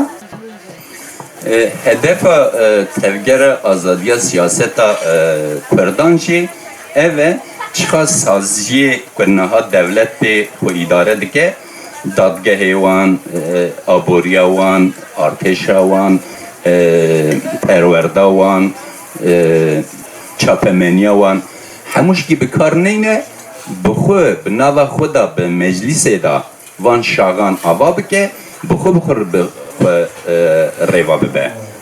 Et donc l'objectif du mouvement de libération kurde, qu'est-ce que c'est? C'est en fait de justement ne pas utiliser les institutions de l'État, que ce soit les institutions de justice, de santé, d'éducation, etc., mais de construire en fait en parallèle ses propres assemblées et d'essayer de construire justement tous les piliers qui permettent à la société de s'organiser et de résoudre leurs problèmes et de travailler au sein de ces institutions parallèles. مثلا مینات بدنا نشان نوا جیواکا کردان دا هنت دشت سر شر چیده به نوا واندا کشتنیش چیده به عشیره دا نوا هنه جیواکه دا او کسی چونه دادگاه دولته لحب هاتبن جزا کرن او مسئله پی چاره سر نبه دیسا نیارتی آنا بردوام دکه. Et par exemple, il y a énormément aussi de conflits, de vendetta, de conflits tribaux, enfin entre différentes familles dans la société kurde. Et on voit bien, par exemple, que toutes les fois où ce genre de choses sont arrivées, qu'il y a eu des assassinats entre différentes tribus, en fait, quand ces crimes ont été traités par les tribunaux d'État, en fait, la vengeance et la haine entre ces deux groupes sociaux a continué pendant des années, elle n'a jamais été résolue. يا كخاف بخو أوادك وانا الهفتينه وانا إديت بنا وي أو كي بردن نارتي أراه بردن وأشتيه نواند أشتيه أوادك وانا عيني تبي جواك دكين بتبي جواك دنا قبول كرين. Alors que les processus qui ont lieu au sein des assemblées parallèles qui sont organisées par le peuple même cherchent justement à la réconciliation et à construire une paix sur le long terme entre les deux parties d'un conflit. جبربي دولت شيء دبجة دي ملات كم دشة دادجاه ملات كم دشة جامعة يعني حمود تشتي داخل alternatif أبادكين دولتی اجازی آنی بر پرسیاری ویتشتی مجلس آدا بر پرسیاری ویتشتی دکن خلقی الهفتینن پسکری که آرا خلقی چاره سر دکن وانا چی دکن داوجن زندانا دبی هون چما ویشی دکن هون چما ویکاری دکن. Et ça fait que la société au Kurdistan, donc on parle toujours du Bakour en Turquie, vont très peu justement au tribunal, se rendent très peu aussi à la mosquée. En fait, on construit toutes leurs alternatives parallèles. Mais par contre, l'État vient aussi justement arrêter les personnes qui vont mettre en place ces processus de justice parallèles en leur disant pourquoi vous faites ça, enfin, c'est pas votre travail, c'est notre travail à nous, l'État. Merci, c'est ce que je voulais dire là-dessus. L'organisation de la justice au Rojava. Sur la question de la justice au Rojava, exactement le principe qui a lieu au Bakour, mais qui doit justement faire avec le fait qu'il y a la présence d'un État au Rojava est très différent, puisqu'il n'y a pas d'État du coup sur le territoire qui a été libéré et qui là est un contrôle territorial continu, au contraire du Chiapas. Et il y a effectivement donc des comités de réconciliation et des maisons des femmes qui existent. Donc les maisons des femmes, ce sont, comme leur nom l'indique, des lieux qui sont faits pour les femmes, organisés par les femmes en fait, ou qui veulent s'adresser particulièrement aux questions de violences faites aux femmes, violences conjugales, féminicide, etc. Mais qui en fait se sont retrouvés à gérer des problèmes beaucoup plus larges. Et en fait, il y a des choses aussi très marrantes qui se passent aujourd'hui, où par exemple, en fait, il y a des hommes qui, sur des conflits, par exemple, justement fonciers, devraient aller s'adresser au comité de réconciliation de leur commune, donc de leur petit pâté de maison ou de leur village, ou de leur municipalité, enfin, selon le niveau du problème. Donc au comité de réconciliation, qui sont des comités mixtes, avec des hommes et des femmes qui cherchent des solutions ensemble pour les gens. Et ben, des fois, on se retrouve avec des hommes qui viennent à la maison des femmes pour un problème de terre avec leurs voisins en disant je suis allé au comité de réconciliation, ils n'ont rien pu faire pour moi, ils sont nuls, vous les femmes apparemment vous faites ça mieux, est-ce que vous pouvez nous aider quoi? Alors qu'au début, les maisons des femmes, c'était quand même un truc où il y a eu énormément de résistance dans la société, et notamment de la part des hommes à leur établissement. Pendant un moment, elles étaient appelées maisons du divorce, puisque effectivement, énormément de femmes venaient pour des situations de violence où les maisons des femmes essayent de trouver une solution. Et donc il y a vraiment cette idée d'amener les deux parties, discuter, entamer des processus, par exemple aussi de formation pour les hommes, etc. Mais dans plein de situations, effectivement, enfin, dans un endroit où avant en fait la révolution, il n'y avait aucune possibilité pour une femme de demander le divorce par elle-même, c'était que les hommes qui pouvaient répudier les femmes. Il y avait plein de divorces qui devaient se passer. Enfin voilà, il y avait plein de familles qui étaient totalement imprégnées de violence, etc. Donc effectivement, au début de la Révolution, il y a eu beaucoup de divorces, même si voilà, le première tentative des maisons des femmes, c'est toujours d'essayer de réconcilier et de trouver une solution différente. Et maintenant, ce qui passe, en fait, le système aussi, il y a aussi des tribunaux qui existent pour régler les situations qui n'ont pas pu être réglées par les comités de réconciliation, mais personne ne peut aller au tribunal sans être passé d'abord par toutes les étapes des comités de réconciliation. Celui de leur commune, puis celui de leur sous-district, de leur district, de leur canton, enfin voilà. Donc en fait, à plein de niveaux, il y a des tentatives de chercher un processus de réconciliation avant d'aller au tribunal. Enfin, ça c'est pour tout ce qui va être conflit. Effectivement, quand il y a un crime qui va être commis, enfin les crimes vont directement généralement aller au tribunal, et là il y a des peines, dans la loi il y a des peines de prison qui sont prévues, et même s'il y a des processus de réparation aussi qui existent, il y aura toujours aussi une peine de prison sur des crimes, même si du coup voilà, il y a aussi cette tentative voilà, d'essayer de régler par exemple les vendettas familiales de temps long par des processus de réconciliation aussi, et de ramener en fait les chefs de clan à manger ensemble, parce que c'est ça qui fait que voilà, le conflit est terminé, et à pouvoir stopper en fait des vendettas qui durent des fois depuis des dizaines d'années, avec énormément de gens qui ont été tués. Enfin voilà, et après au Rojava il existe aujourd'hui des prisons. Du fait de la situation de guerre, il y a notamment en fait tous les gens qui sont allés rejoindre l'État islamique depuis l'Europe, qui sont enfermés là-bas, qui sont des milliers, et aussi les Syriens, les Irakiens qui ont rejoint l'État islamique et qui sont responsables de crimes contre l'humanité, de génocide, etc. Notamment celui des Yézidis de Shengal en 2014. Et qu'il n'est pas possible de libérer. Là, il y a la réparation. Ça va pas marcher sur une échelle aussi grande. On parle de milliers de prisonniers. Il existe des prisons aussi pour les crimes normaux, pardon. Mais par exemple, quand on voit en fait, il y a un territoire qui s'appelle Sherba, qui est là où se trouvent les réfugiés d'Afrin, de la région qui a été envahie en 2018, où en fait peut-être le système du confédéralisme démocratique tel qu'il devrait être, et là où c'est le mieux mis en place. Sur ce territoire-là, ils disent par exemple que déjà, ils ont 90% des problèmes qui sont résolus dans les comités de réconciliation. Donc il n'y a que 10% des choses qui atterrissent au tribunal. Et par ailleurs, ils ont genre 20 prisonniers sur un territoire où il y a environ 200 000 personnes qui vivent.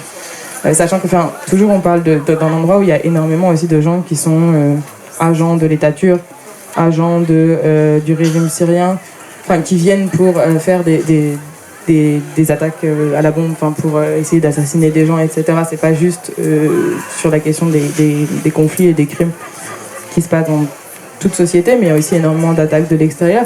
Et pourtant, ils ont un nombre très très réduit de prisonniers et leur prison est aussi, eux le voient plus comme une école et un centre de rééducation, non, c'est pas le mot, je pense. De réinsertion, voilà, et de formation que comme une prison. Et c'est vrai que quand on la visite, voilà, c'est pas l'image qu'on a des prisons qui peuvent exister dans les systèmes étatiques. L'organisation de la justice coutumière en Kanaki. Pour un peu situer, en fait, il existe deux statuts dans la citoyenneté française en Nouvelle-Calédonie. Il y a le statut civil coutumier, dont je fais partie, donc je suis de statut civil coutumier. Je suis citoyen français, mais de statut civil coutumier, donc j'expliquerai un peu de détails. Et puis, il y a le statut civil de droit commun en Nouvelle-Calédonie. Depuis une dizaine d'années, voire une quinzaine d'années, a été mise en place en fait le Sénat coutumier, donc qui est une structure, une instance qui est purement consultative, mais qui a une symbolique politique et politique et institutionnelle importante dans l'organisation institutionnelle de la Nouvelle-Calédonie. Et ce Sénat coutumier est composé de notables, de chefs, de petits chefs, de responsables coutumiers qui représentent à la fois des aires linguistiques, mais aussi ont été nommés effectivement par des représentants des chefs de clan. Et donc cette structure est censée de répondre en fait à certaines problématiques qui se posent au sein même de l'organisation sociale kanak. Donc ça concerne effectivement le divorce, ça concerne aussi l'héritage, l'héritage particulièrement sur la situation des femmes en cas de séparation, etc., qui n'est pas encore reconnu au sein même de la société kanak. La place effectivement des femmes au sein même des institutions coutumières. De plus en plus, on a une recrudescence de femmes kanak qui prennent des responsabilités, donc qui sont des responsabilités en principe assurées par les hommes. Et il se trouve que avec la disparition effectivement des responsables coutumiers kanak, des femmes du même clan prennent une place et assurent le travail, en tout cas le travail coutumier, le travail coutumier, et contrôle un petit peu les échanges entre les familles de manière efficace, etc. Voilà. Alors ça représente une minorité, je ne veux pas enjoliver, puisque la société kanak reste purement patriarcale, donc à ce niveau-là, ça reste, il y a un travail assez énorme, puisque la plupart des conflits que je citais tout à l'heure, le divorce et tout, certaines décisions sont essentiellement défavorables aux femmes, puisque quand une femme se marie avec un autre clan, elle appartient entre guillemets au clan du mari, et le clan du mari est censé effectivement de subvenir à la fois à sa place et à la place effectivement de ses enfants.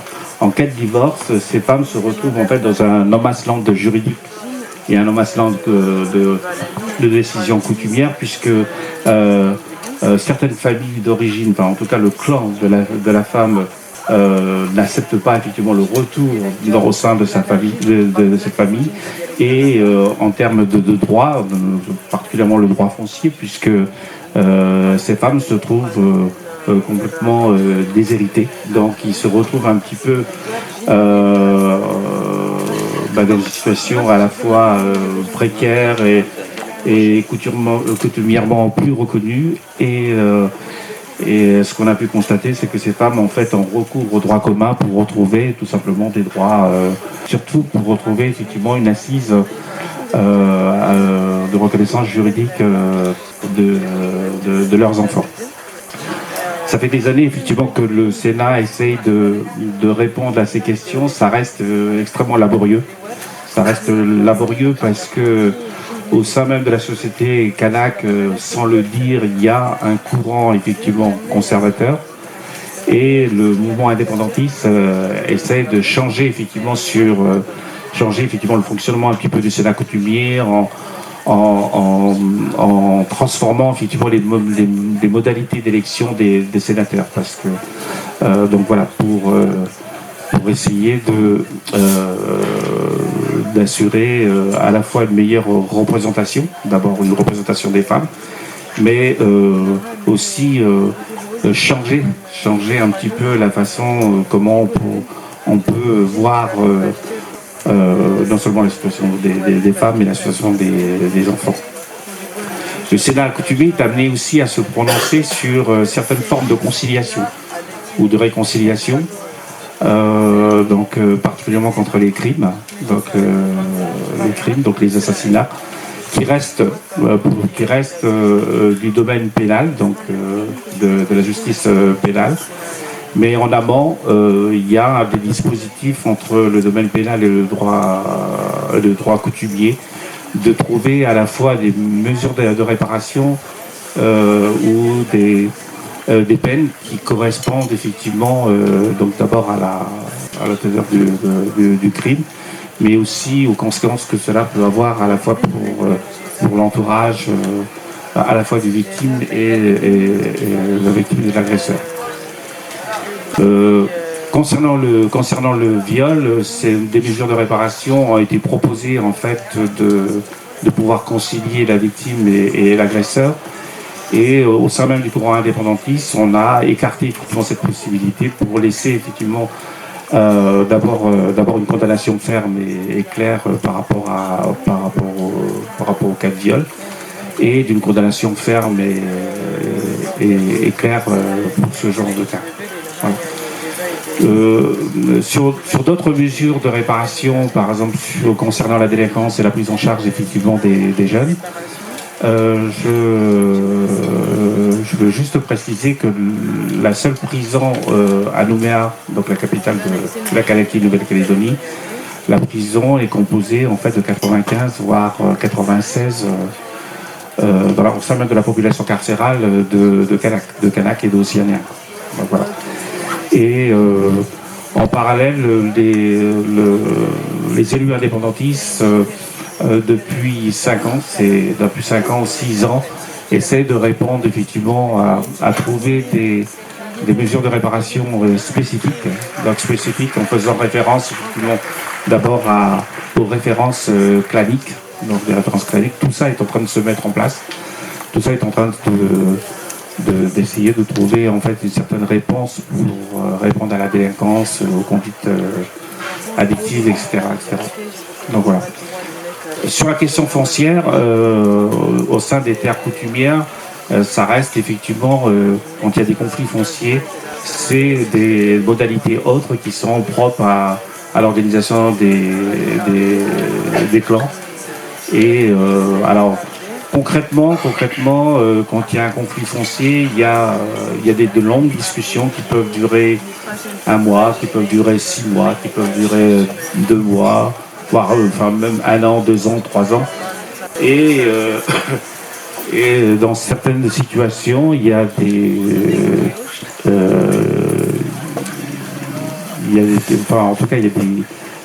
terres qui sont pas réglées depuis une dizaine d'années, quoi.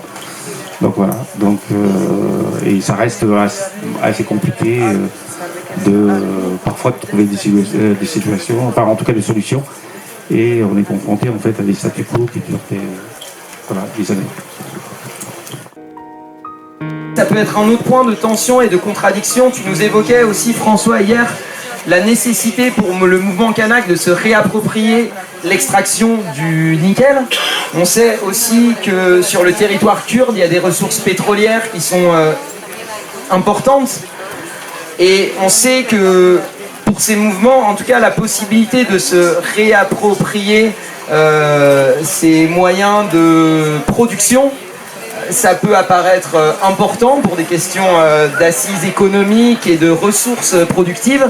Et en même temps, on sait aussi que ces champs de production peuvent être fortement intoxicants, que ce soit pour les territoires concernés ou à un niveau plus global. Et du coup, ça vient nous poser comment, au sein de ces territoires autonomes, de ces mouvements révolutionnaires, les contradictions que pose la nécessité de ressources productives, parfois intoxicantes, et la question écologique, la question du soin au vivant, qui est quand même fortement aussi portée par ces mouvements, comment ce point de tension peut se jouer, se résoudre, évoluer. Sortir du pétrole et de l'agriculture intensive au Kurdistan. L'écologie ou la conception d'une économie qui soit respectueuse de l'environnement, comme vous le savez, c'est un des piliers de la révolution du Rojava. Or, je pense que toute personne qui a l'occasion de s'y rendre, effectivement, en fait, la première chose qu'on voit, c'est les puits de pétrole qui sont particulièrement denses dans la zone de traversée de frontières proche du Bachour, de l'Irak. Donc c'est vraiment la première chose quand on entre au Rojava, c'est vraiment la première chose qu'on voit et dont on peut être un peu surpris, voire choqué. Mais en réalité, le nord-est de la Syrie, comme tout le Kurdistan, oui, c'est une terre qui pendant pendant très longtemps a été colonisée, et dans le contexte de l'État syrien, ça veut dire que le statut le rôle économique qui avait été donné à cette région, c'est de fournir des ressources premières, donc du pétrole, mais aussi sur le plan de l'agriculture, du blé, beaucoup, mais aussi du coton ou à Afrin, des olives, de l'huile d'olive. Donc selon les différentes régions du Rojava et du nord-est de la Syrie, il y a aussi beaucoup d'agriculture intensive et des monocultures. Et donc ça aussi, c'est quelque chose qui est encore très présent aujourd'hui, puisque la révolution, elle n'a même pas 10 ans. C'est très court pour en fait changer une histoire économique aussi structurante. Donc pour l'administration autonome de la Syrie du Nord-Est, aujourd'hui encore, le pétrole, les ventes de pétrole et aussi une agriculture en grande partie, pas seulement, mais en grande partie intensive et de monoculture, c'est les premières sources de revenus. Après aussi, depuis 10 ans, il y a un processus de vraiment mettre en place une économie qui repose davantage sur des coopératives qui visent à satisfaire les besoins de la population locale et de diversifier l'agriculture. Or, c'est des efforts qui prennent du temps, c'est des initiatives qui prennent du temps à être développées et qui sont en permanence sous attaque. Donc, par exemple, autour de la ville de Serikaniye, il y avait un réseau de coopératives très développé, mais qui en 2019 a été envahi et complètement détruit. Donc, pour un peu comprendre cette contradiction entre principe de l'écologie et la réalité aujourd'hui au Rojava, il faut tenir compte de cette histoire de colonisation qui structure le paysage, les formes d'agriculture et d'autres économies qui s'y déploient, et la menace de guerre et la difficulté à créer une autre forme de satisfaire les besoins de la population si ces tentatives-là en fait sont ou détruites ou sous la menace d'être détruites, ce qui affecte aussi qu'il y a vraiment un impact psychologique aussi pour les gens de s'engager dans ce genre de projet s'il y a en permanence une menace de guerre et plein d'autres urgences. Vraiment, on a parlé de la guerre de l'eau. les personnes qui n'ont pas d'eau potable, c'est très difficile de les amener à s'investir dans un projet de coopérative parce qu'il y a des besoins tellement immédiats et tellement urgents qui prennent le dessus et qui font que c'est très très difficile de changer ces deux éléments structurants. Même si c'est un processus qui est réel et qui est en cours. Voilà, il est difficile. Sur la question de l'horizontalité et la verticalité, j'aimerais bien que si vous pouvez, vous préciser l'articulation du coup entre l'organisation civile, alors côté zapatistes, et le ZLN. Tout le fonctionnement des communautés de l'autonomie est aux mains de l'organisation civile. L'armée zapatiste de libération nationale, elle est en charge à la fois d'être une force armée en deuxième plan, et il y a donc des personnes qui sont en charge de cette articulation, qui sont les commandants et les commandantes, qui sont à la fois membres de l'armée zapatiste de libération nationale et présentes sur leur territoire, et en liaison avec les conseils de bon gouvernement. Il y a une chose aussi importante à dire que je n'ai pas expliqué parce que c'est assez long à détailler, mais le conseil de bon gouvernement, en fait, il est constitué de trois parties. Donc il y a le conseil de bon gouvernement en tant que tel, qui gouverne, qui applique les décisions des assemblées et qui met en œuvre tout le travail qui lui incombe. Il y a une partie qui s'appelle l'information, qui est en fait ceux qui sont justement en lien avec le ZLN sur les questions de sécurité, à la fois en interne et en externe. Quand les gens arrivent de l'extérieur en territoire zapatiste, l'information est chargée de vérifier que ces personnes peuvent rentrer sur le territoire zapatiste et qu'il n'y a pas de problème politique ou de sécurité par rapport à ces personnes-là. Et la vigilance, la vigilancia, qui est en charge de la sécurité concrète, on va dire, c'est-à-dire quand on arrive en territoire zapatiste, on a affaire à des compañeras et des compañeros qui vérifient justement qu'est-ce qu'on vient faire, pourquoi on vient là, qui sécurisent les espaces aussi civils, qui ne sont pas sécurisés par l'armée zapatiste, qui sont sécurisés par la vigilance. Et cette vigilance, elle est à la fois pour sécuriser, et donc c'est des représentants des différentes communautés qui sont envoyés et qui tournent. Pour le coup, là, il y a un turnover très important dans la vigilance, parce que cette vigilance, elle concerne à la fois la sécurité de l'extérieur, mais aussi elle contrôle le travail du Conseil de bon gouvernement. Quand on vient remettre de l'argent, par exemple en territoire zapatiste, la vigilance, il faut leur dire d'où vient cet argent et à quoi il va servir. Et la vigilance vient au moment de la remise de cet argent pour éviter qu'il puisse y avoir de la corruption ou des problèmes avec cet argent, avec le Conseil de bon gouvernement. Donc il y a aussi un système de contrôle interne.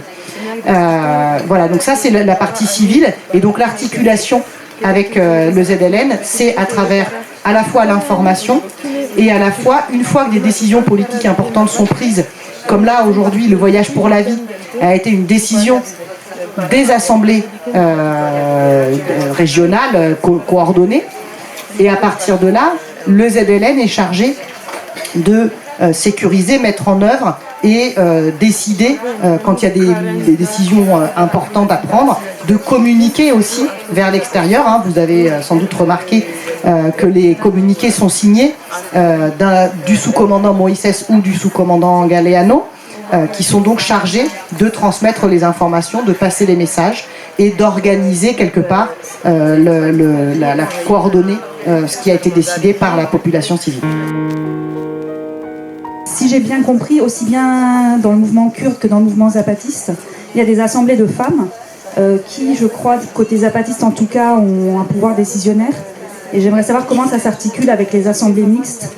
Est-ce qu'elles traitent uniquement certains thèmes, ou comment ça fonctionne s'il y a des accords entre une assemblée mixte et une assemblée de femmes? Il y a des sujets sur lesquels les femmes ont des assemblées non mixtes qui les concernent parce qu'elles ont des projets propres de coopératives, de fonctionnement qui leur incombent.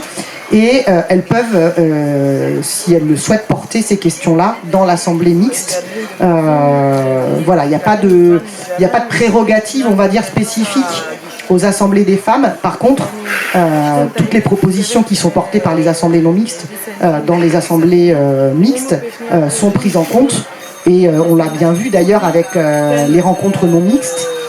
Il est bien évident que si ces rencontres des femmes qui luttent ont été organisées, c'est qu'elles ont été portées par les femmes depuis la base et que ces décisions-là ont été acceptées et mises en œuvre par l'ensemble des communautés zapatistes en mixité, dans le sens où les hommes aussi ont accepté et du coup participé à leur manière à la mise en œuvre de ces rencontres.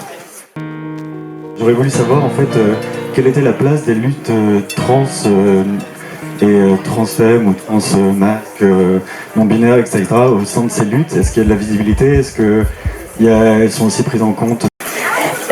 Depuis, je pense, au moins la première année du soulèvement zapatiste, ils ont déjà mentionné l'importance de compter avec tout le monde. Et donc aussi avec les personnes homosexuelles, trans. Après, depuis 1994, il y a un nouveau langage qui a commencé à apparaître. Donc évidemment, ils n'ont pas pu s'emparer dès le départ de ces termes. Mais donc à la rencontre, si vous connaissez donc l'escadron 4-2-1, c'est précisément un message qu'ils envoient. 4 femmes, 2 hommes et une autre 3. Maria José. Précisément, il y a un signal fort qui a été envoyé par les zapatistes, communauté paysanne, indigène, pas monde urbain, artistique, etc. Donc, venant de communautés zapatistes, Maria José a été nommée comme étant celle qui allait baptiser l'Europe insoumise. Et donc c'est à Marie-Josée qu'on a donné ce rôle, ce qui est un signe fort, donc une prise en compte ou un signal fort pour que nous aussi on entende qu'il faut entendre tout le monde, pas seulement il, elle, mais l'autre.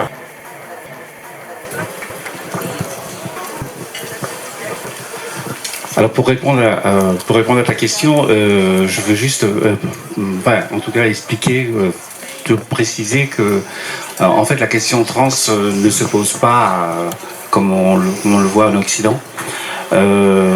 En tout cas, la question de la différence, enfin en tout cas la personnalité trans, pour aller très rapidement, elle est représentée dans les sociétés, effectivement, en tout cas dans la société coloniale au sein même des Kanaks, et puis au sein de la Polynésie française.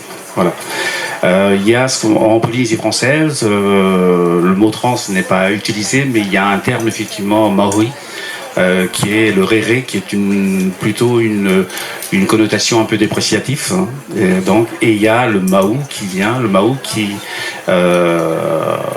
un trans, en tout cas traditionnel et coutumière, qui a un rôle social important au sein même de l'organisation sociale polynésienne, maori. Voilà. Pour la société kanak, en fait, cet aspect a complètement disparu avec le début de la colonisation, enfin en tout cas la prise en compte de cette différence, puisqu'il existe. Mon père, qui est un coutumier, m'a parlé effectivement de ces personnes différentes, donc qui étaient plutôt mis dans la catégorie effectivement des femmes. En fait, la question du genre dans la société kanak n'est pas posée en tant que telle, en tant qu'homme et femme. Elle est symbolisée entre l'humide et le sec. Donc, à travers un symbole de la culture de l'igname, qui est une culture sec, et la culture du taro, qui est une tubercule en fait, qui pousse en fait dans le bassin. Et la société, je dirais le genre, pour aller très très rapidement, elle est posée dans ces deux termes. Mais il existe effectivement des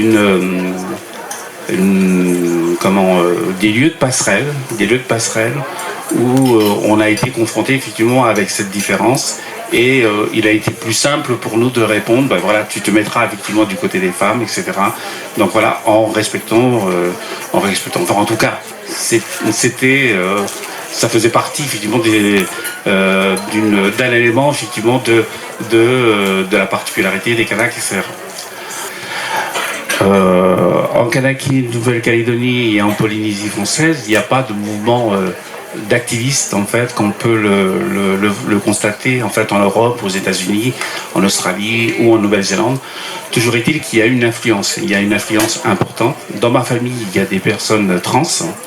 Et quand j'étais en Nouvelle-Calédonie en 2011 jusqu'en 2016, j'ai interpellé effectivement des cousins germains ou des cousines germaines maintenant, pour qu'ils puissent s'organiser, et qu'ils puissent enfin pouvoir intervenir, etc. Parce que en Nouvelle-Calédonie, il y a l'association SOS Homophobie, etc., qui, pour moi, que de mon point de vue, est une transposition en fait à la fois de la question trans, de la question de l'homosexualité, en fait, sur une réalité dans un contexte culturel, politique qui n'a strictement rien à voir avec le rapport de force qui peut s'opposer ici en Europe.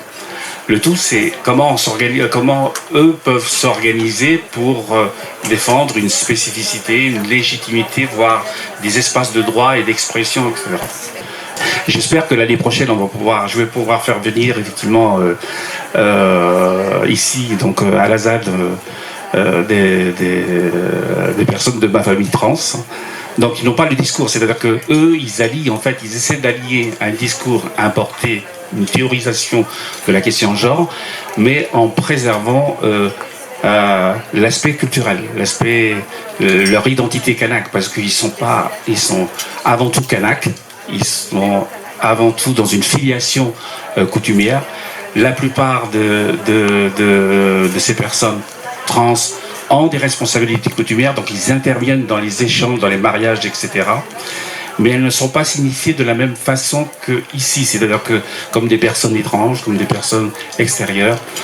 Mais cette perception a été quand même pervertie avec la religion, avec l'approche morale, etc., l'approche religieuse, etc., etc. Voilà où je peux défendre. Voilà où je peux.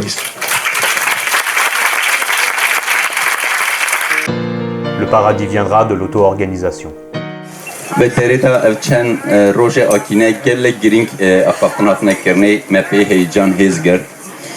Pour ces jours que nous avons passés ensemble, je peux dire qu'il y a eu beaucoup de discussions qui ont eu lieu et on en ressort avec beaucoup d'excitation et de morale.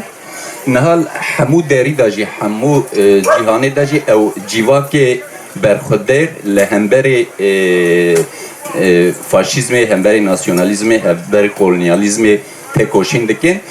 Maintenant, dans le monde entier, tous les peuples en résistance se soulèvent contre le fascisme, le capitalisme et le colonialisme. بله ام پرگاله سیستمه که بدیروکی جیواکا ناتورل برای خود چاکینه اداره گیره برای خود چاکینه ریوابریه سروی بنگهی هست کن آوا بکن. Mais le système que nous proposons contre ce système capitaliste-là, c'est un système qui se base, qui sort pas de nulle part, mais qui se base sur la manière dont les gens dans la société naturelle préhistorique s'organisaient. Kapitalizm 500 ساله هي دیروکا انسانیتی دا. Kapitalizm 500 ساله هي. لی دیروکا انسانیتی 10,000 سال هي. آرکولوژی دنیشان که خود چاکینه آماده کرده. Le capitalisme n'a que 500 ans alors que l'histoire de l'humanité remonte sur des dizaines de milliers d'années.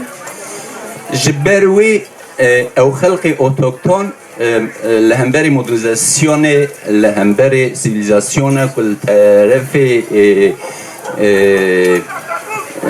سمرجت الطرف دستلاتار داتي رتكن غوري خو غوري سيستم خو غوري مديسي خو طاغي خدا بخو ريفبري خو به قرار دادن بخو آوادكن.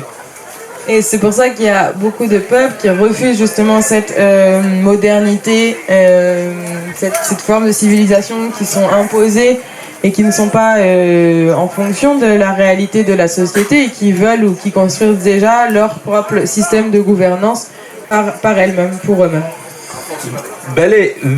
ve sistema sakine ve pergala ko avadkin raste yani tişte تدا وردا سخنتي وردا جي تشتكو هي چاره سر نبن هنا Et يعني سيستم كلها خلق بخو تاخاندا مثلا هوالا جي اني زمان جمع یا کردان داجی جیوات بخو نوا خود ریوبری خو هز بدجیره یک مر یک جن افسر اوقاتی. Et bien sûr, ce système qu'on essaye de mettre en place rencontre aussi des difficultés, des contradictions. Mais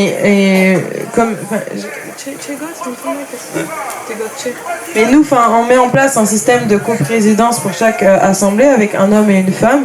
Et comme le disait la camarade, Yani hevalaji ani zaman ya mesela sermafe jene sermafe ku meclisada taxanda xalq çakine hizdike xo avabike karar bide em cisabikin. Et voilà, c'est la même chose dont parlait la camarade sur la question des femmes. Nous aussi, au niveau des assemblées, au niveau des communes, etc., on a ce système de parallèle des femmes qui s'organisent. Yani kapitalizm,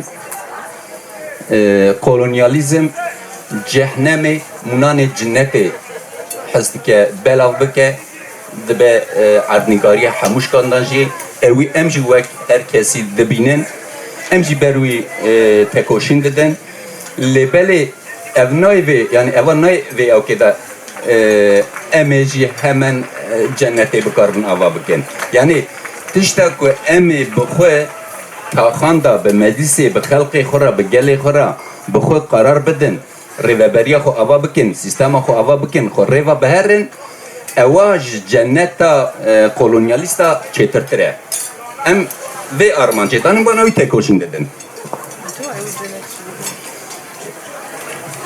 yani ez bêjim belê yani tişta yani tişta ku gelek tişt yani kapitalizm stabiliden her gelek sakne popüler kültürel popüler bir cennet hoş ve Et le capitalisme en fait et le colonialisme veulent faire croire que ce qu'ils construisent sur terre c'est un paradis. En fait, ils présentent ça comme le paradis où il y a une foison de choses qu'on peut faire culturelles au niveau aussi de la consommation, etc. Mais nous aussi, en fait, ce qu'on veut construire, c'est une forme de paradis. On pense que ce paradis qui est fait par le peuple, où le peuple s'auto-organise, se dirige, prend les décisions pour lui-même et construit au fur et à mesure son système politique, c'est ça qui vaut la peine d'être fait et d'être vécu.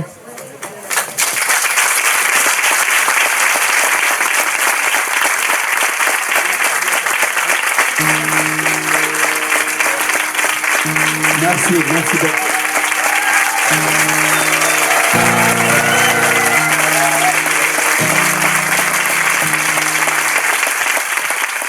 Enquêtecritique.org est une plateforme de recherche en sciences sociales 100% indépendante, gratuite et autogérée depuis les luttes. Pour continuer, nous avons besoin d'aide. Participons à la caisse de soutien sur Hello Asso et faisons la tournée. Suivons-nous sur les réseaux sociaux. Défendons notre autonomie.